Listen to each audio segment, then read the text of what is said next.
I spent 5 hours creating this AI powered task management app using Manus and Cursor. It was awesome and magical, but also not so awesome at the same time. With AI coding tools like Cursor, Replit, Lovable, anyone, literally anyone, can build functional applications just by describing what they want. This really lowers the technical barrier.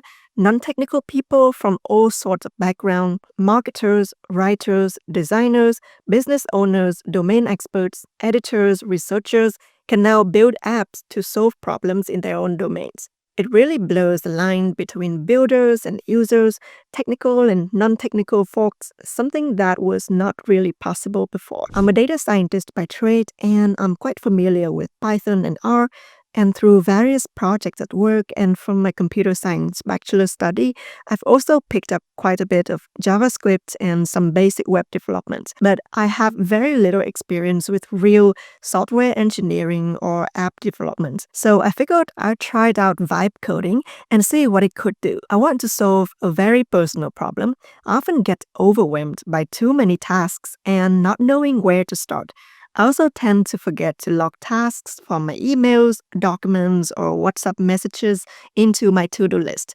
So my idea was pretty simple. You input some text or upload a screenshot of an email or chat message, and an AI model will extract the information into an actionable task with a clear title, description, deadline, and even decide for you how important or urgent it is. I only want to use local AI models because I want to use this app only locally on my computer. So if I had any sensitive tasks or documents, I wouldn't need to worry about them being stored somewhere on the cloud. So at the beginning of my project, I start with Manus Agent. I prepared a pretty detailed project concept with the key features I need, and then just ask Manus to build a prototype for me. In less than 1 or 2 hours of iteration, I went from nothing, not even a napkin sketch, to a basic working prototype. Manus even deployed the app for me and gave me a live link, which is pretty cool. But at some point, Manus got stuck, unfortunately, for whatever reason, so I downloaded all the code and switched to Cursor to polish the UI and add some extra features. After lots of prompting and accept all, without even looking at the code, I got a functional app with all the basic features I had in mind, from AI task extraction using a local LLM running via Olama on my laptop to a sleek dashboard with drag and drop functionality. I even topped it off with a nice watercolor forest background that I downloaded from Canva, all created without me writing a single line of code. It did feel pretty magical, at least at first, and I could totally see why people are excited about this stuff. But quite soon in the process, I realized vibe coding is not a free lunch, and I'll tell you why. One of the first things I noticed is that AI would do the absolute minimum at the beginning. In my project concept, I clearly stated that the key feature of this app should be using an AI model to capture tasks from input text, images, and voice, but Manus Agent did none of that. Instead, it created an UI with a simulated AI extraction feature. So it basically just split the input text into several lines and then treated each line as a task. So I had to go back and explicitly ask it to use an actual AI model for task extraction. The feature still didn't work after that, so I had to manually go into the debugging console and try to figure out what was going wrong. Obviously, this would be a real challenge if you generally don't know how to code or debug. You probably wouldn't even know where to start. So my first lesson is, these agents are great for simple prototypes without complex logic or backend, but anything more advanced would require you to be more deliberate and diligent. Always double check what you want to build is actually implemented. Also, a lot of times the coding agent will tell you it successfully implemented something, and you'll be like, okay, that's cool, done. But then you realize the feature doesn't work, and worse, something else breaks. In my case, when I asked Cursor to implement the drag and drop functionality between the task categories, it confidently said it worked, but it actually didn't. And somehow it also broke something completely unrelated, that all the text turned white and become unreadable. So this is exactly what trust but verify principle means. You always need to test what the AI has done, whether through functional tests or visual checks or reviewing the code yourself. I guess that is the human component in this AI workflow. I also noticed with AI tools, starting is easy, but finishing is much harder. In a traditional development workflow, you build something slowly at first and then momentum builds over time. But in an AI assisted workflow, you often get to the 80% super quickly. But it's a bit of an illusion. Progress starts to slow down or even stop completely, especially if you hit major roadblocks and don't know how to move forward. AI generated code can take you far, but only so far. In my experiments, my app is very basic, so no user accounts, no payments, no authentication or analytics. I also didn't include any alerting or guardrail features, which is not at all typical of any real life applications.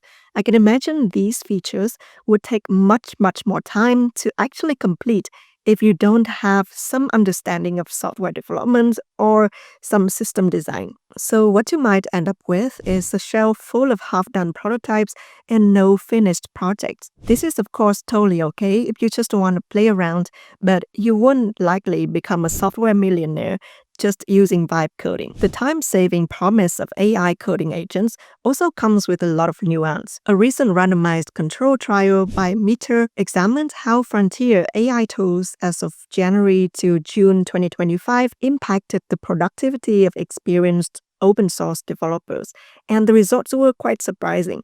Instead of speeding things up, using AI actually slowed developers down by 19%, even though the developers believed they had saved around 20% of their time.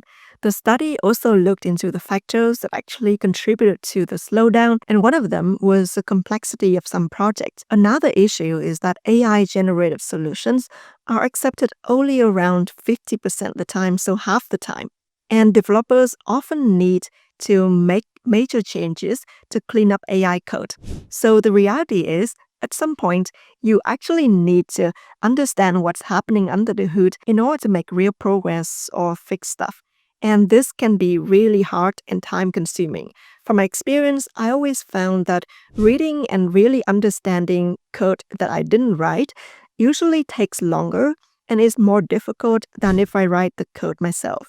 And if you don't have any coding skills at all, this isn't even an option. And over time, without understanding what you've built, you'll end up with a bunch of coding projects that nobody, including yourself, can understand or trust. So my takeaway is, if you want to get the most out of these AI tools, learning the basics of coding and software development will help you immensely. You actually just need to know enough to be dangerous. You'll have much more common sense and confidence instead of overly relying on AI. You know what's missing, where to look when problems occur, or even know if those problems even exist. I recently saw someone comment on a YouTube video, "I have gained some new major clients this year who vibe code their apps in Replit and needed me to fix them." I say, keep them coming. I believe this is the real state of things. You get stuck when you don't know the basics, and other people with the skills can monetize from it. Whenever I see someone post on social media about building a full app in 2 hours using AI, I often find myself being quite skeptical. I don't know if it's more marketing for big tech or the reality. This may be true for some small projects, but anything real and complex require more than just vibe coding skills. So I made this video about my own experience, not to discourage you from using these AI tools. I honestly think these AI coding agents can give a massive productivity boost if you already kind of know what you're doing. If you can review code, catch bugs, test the features, ask some good questions, and even suggest improvements, then these tools will become your superpower. My point is, AI tools don't remove the need to understand what you're building, or the need to learn some coding fundamentals and some software engineering best practices. So if you've tried Vibe coding and now feel the itch to actually learn how to code, build AI applications from ground up, or understand what's going on under the hood, I've built a program to teach you all the fundamentals of Python, machine learning, and AI. If you're interested, check it out in the description below. I'd also love to hear about your experience with Vibe coding, which tools you use, and how did you feel about the results. Feel free to share it in the comments below. Thank you for watching. Bye bye.